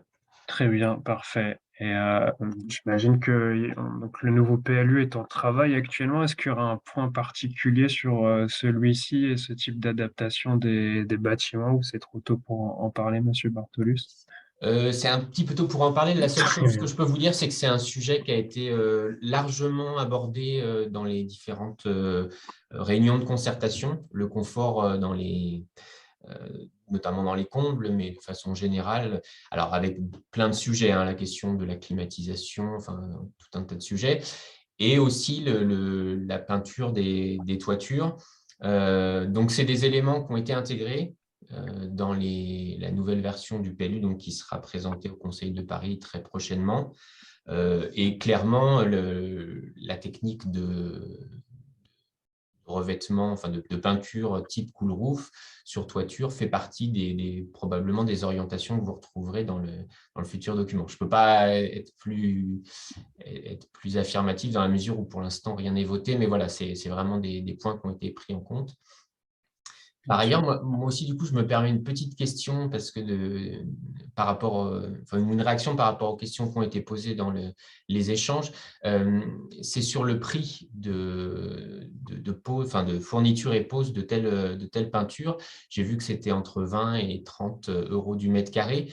Je me posais quand même la question si c'est fourniture et pose, parce que autant sur des toitures terrasses accessibles facilement, j'imagine, il n'y a pas besoin d'échafauder, etc. Mais lorsqu'on est sur des toitures inclinées, notamment les toitures zinc assez classiques qu'on voit à Paris, tous les travaux d'intervention sur toiture, en tout cas beaucoup de travaux d'intervention sur toiture, conduisent à mettre des échafaudages, ce qui coûte assez cher.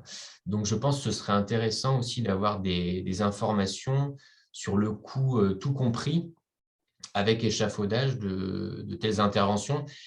Et du coup, c'est peut-être à l'occasion effectivement de réfection de toiture que de tels projets pourraient être menés. Très bien. Peut-être Monsieur Martin Cochet, si vous avez un petit élément rapide de réponse sur cette question de Monsieur Oui, Bartolus. très brièvement. Aujourd'hui, les prix oscillent entre 20 et 25 € hors taxe fournis posés. D'accord. Comme dans Paris, vous avez de multiples configurations. Il faut voir, parce que vous n'êtes pas forcément obligé de mettre un échafaudage. Vous pouvez faire intervenir effectivement un cordiste sans aucun problème. Et voilà. Donc en fait, ça va vraiment totalement dépendre de votre config et de votre environnement. Mais globalement, ce que l'on adressera sur les chantiers qui fera varier un peu la note, c'est notamment les questions d'accès, les questions de sécurisation. Donc là, sur lesquelles elles sont vraiment très, très propres, on va dire, au chantier ou au projet. Donc, difficile de vous donner, voilà, en plein Paris, effectivement, s'il faut mettre un échafaudage complet, ça aura un coût. Et voilà. Mais ça, on peut l'étudier au cas par cas. Jusqu'à maintenant, on a eu assez peu de ce type de cas, et simplement en faisant soit nos équipes ou alors des cordistes, on arrive à faire des choses qui sont sympas. Ok, parfait. Justine, peut-être il nous reste 5-10 minutes pour quelques dernières questions. Oui, je vais reprendre un peu par thématique les questions qui ont été posées, même s'il y a eu déjà pas mal de réponses dans le chat, mais peut-être que voilà, c'est bien aussi que tout le monde puisse bénéficier. Il y avait une question plutôt pour Marjorie Musy sur les retours d'expérience de l'inconfort dans des villes méditerranéennes, notamment dans les villes du Sud, en Grèce, etc. Et est-ce que du coup, il faut s'inspirer de ces retours d'expérience voilà. Oui, enfin bon, j'aurais pu répondre en direct, mais je me suis trompée de bouton, donc je ne peux pas récupérer la question. En fait, c'est souvent difficile, enfin oui, il y a des retours d'expérience, mais c'est souvent difficile de comparer ce qu'on pourrait avoir chez nous et ce qu'on peut avoir dans d'autres pays, parce que les contextes ne vont pas être les mêmes. Moi, j'ai régulièrement notamment des étudiants qui me parlent de certaines villes nord-africaines qui veulent comparer. Les usages des villes ne sont pas les mêmes, et souvent les formes urbaines ne sont pas les mêmes. Et dans certaines villes méditerranéennes, on va avoir des toutes petites rues, on va effectivement voir les bâtiments tout peints en blanc, et notamment sur les toits, et les terrasses sont très confortables le soir dans les villes nord-africaines. Les gens vont sur les terrasses la nuit.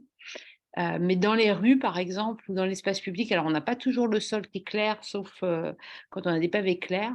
Mais en général, les rues, elles sont aussi très étroites. Donc, on n'a pas forcément d'ensoleillement. Et quand je parlais de l'inconfort, moi, c'est surtout sur des espaces ouverts où on va avoir cet inconfort. Donc, c'est toujours difficile de comparer ces expériences. Et quand je vous disais à Los Angeles, ben, en fait, ce qu'on nous a répondu, c'est oui, on est en voiture. Mmh. Ok, merci beaucoup. Il y a une autre question sur l'impact d'un albédo élevé sur la biodiversité. Marjorie, je voulais savoir si aussi vous aviez des éléments sur cette question ou pas du tout. J'ai pas vu pour l'instant. J'ai vu pas mal de choses sur l'éclairage, hein, là, on est en cours de. Il y a beaucoup de modifications d'éclairage pour la biodiversité, mais c'est vrai que j'ai pas croisé de. Alors après, j'ai pas cherché spécifiquement de la biblio là-dessus, donc je pourrais pas dire. Ok. S'il y a des- Donc On a à des chantiers creuser, en j'ai vu cours, aussi. on a des Ouais. chantiers en cours côté Coloro France sur des sites qui sont classés LPO ou des choses comme ça. Ok, super. À suivre. Il y avait d'autres questions plutôt sur la thématique énergétique. Bon, il y a eu beaucoup de questions sur l'intérêt d'associer des panneaux cool roof, des panneaux photovoltaïques pardon, à une solution cool roof. Donc Marie, vous aviez développé pour expliquer que c'était quelque chose que vous souhaitiez tester à Paris. Et du coup, je voulais savoir si, je sais que le CEREMA a notamment le projet Proof. Peut-être Marjorie, si vous pouvez développer un petit peu sur ce projet et les premiers résultats, ou si... Non, je travaille pas sur le projet Proof. Moi, j'ai travaillé un petit peu, j'ai fait de la biblio sur l'agrivoltaïsme à l'heure actuelle. Et ce qu'on voit, c'est quand on associe végétation et panneaux solaires, on a un environnement plus frais. Et comme les panneaux solaires perdent beaucoup de leur performance s'ils montent en température, on a intérêt à avoir des environnements plus frais autour des panneaux solaires. Donc là, moi, j'ai fait rapidement, j'ai cherché un article assez rapidement, et on voit que bon, les deux ont, Cool Roof et Green Roof ont des impacts positifs. Et j'ai l'impression que le Cool Roof ressortirait un peu en amont, parce qu'on va améliorer la performance, parce qu'on va aussi avoir un environnement plus frais, plus renvoyer plus de rayonnement solaire, donc améliorer le gain énergétique. Hmm. Voilà. Ok, on a eu les mêmes conclusions aussi en échangeant avec les chercheurs, notamment Rémi Clavry qui s'occupe de Oui. cette question. Et du coup, c'est un projet que je vous invite à suivre, dont les résultats ne sont pas encore publiés, finalisés, mais on en parlera aussi sûrement sur Adaptaville, et on a une fiche qui va sortir sur les toitures biosolaires. Voilà, donc c'est pas le focus sur la combinaison cool roof plus panneaux solaires, mais ça peut être des premiers éléments de réponse. Par ailleurs, on avait des questions un peu plus techniques aussi sur le cool roof spécifiquement, notamment sur les critères qui ont permis de délivrer la certification CEE. Donc peut-être Julien, si vous voulez développer. Alors, j'ai répondu spécifiquement, mais juste pour revenir sur les C2E, ça a été émis à l'époque, donc on l'a porté chez Cool Roof France. Et la première chose que le gouvernement a voulu mettre en lumière ou aider ou incentiver, c'était le retail, puisque le retail devait passer du gaz et il les poussait à traiter leurs bâtiments et à passer sur des pompes à chaleur. Donc, ils ont mis un cadre avec la BAT-EN 112 qui était bâtiment tertiaire, au-delà de 1000 m² et avec pompe à chaleur.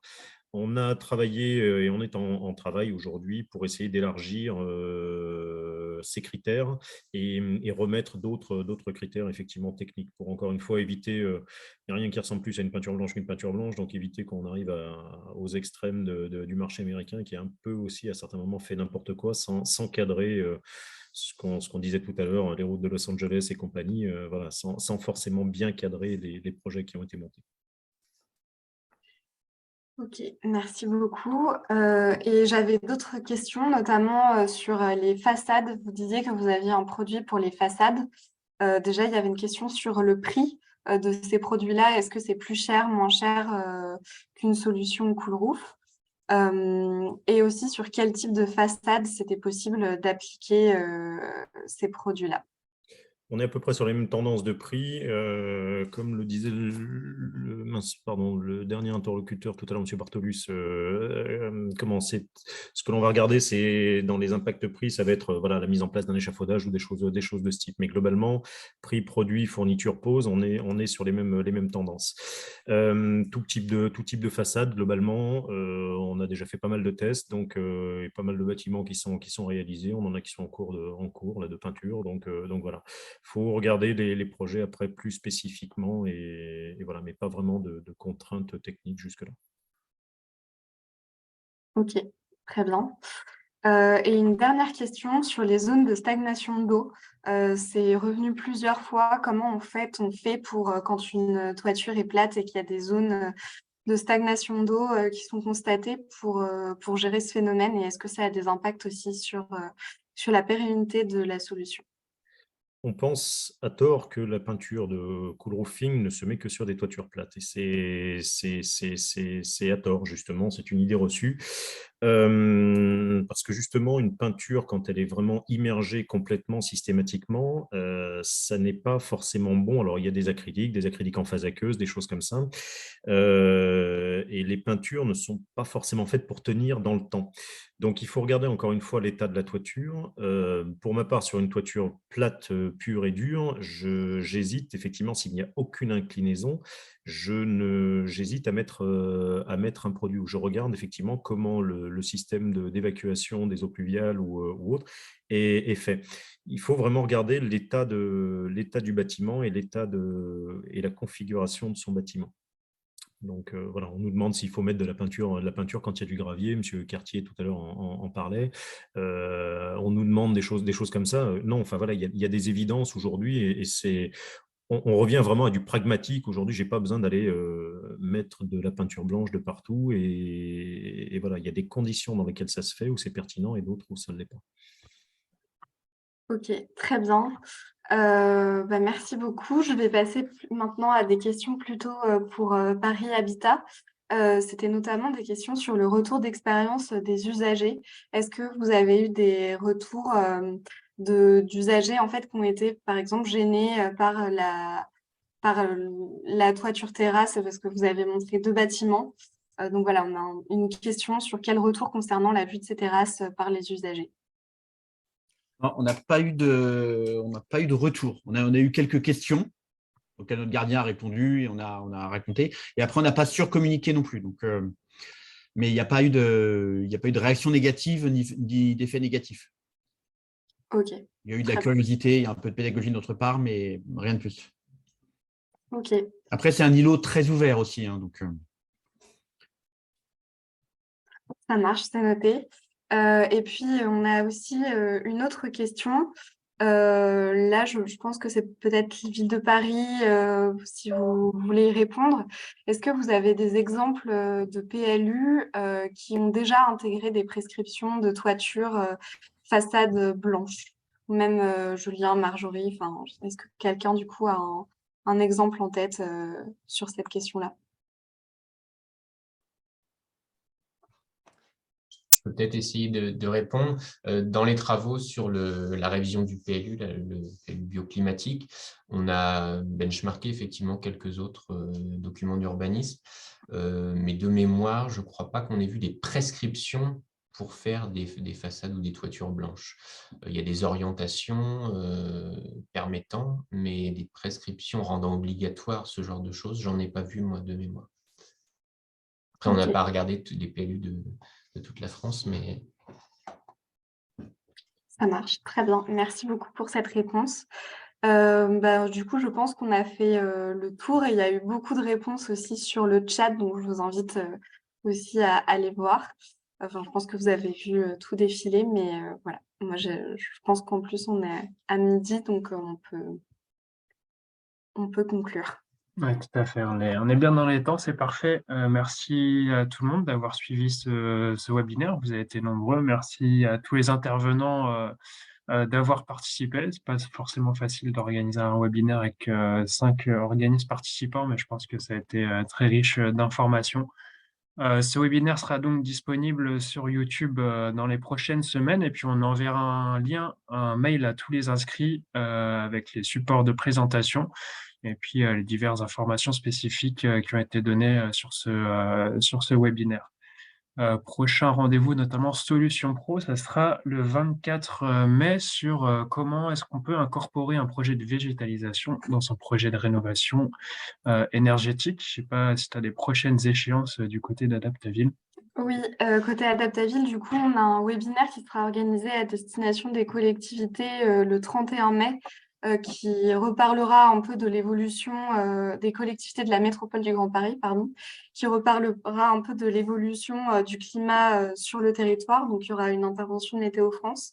Et puis, l'idée, c'est de vous présenter aussi le programme d'animation, notamment Adaptaville, et toutes les prochaines échéances qui auront lieu. Et puis, d'identifier aussi un peu les attentes des collectivités sur ce sujet-là. Et on aura aussi donc un atelier donc à destination des professionnels encore sur les solutions rapides d'adaptation au changement climatique qu'on peut mettre en œuvre sur des bâtiments recevant du public. Ce sera plutôt fin juin, début juillet. Et on a aussi, on aura d'autres visites de sites d'ici l'été. Donc, je vous invite encore une fois à vous abonner à la newsletter pour être tenu informé. Et puis, on a les rencontres annuelles qui auront lieu, bon, c'est dans un petit bout de temps, mais en octobre prochain.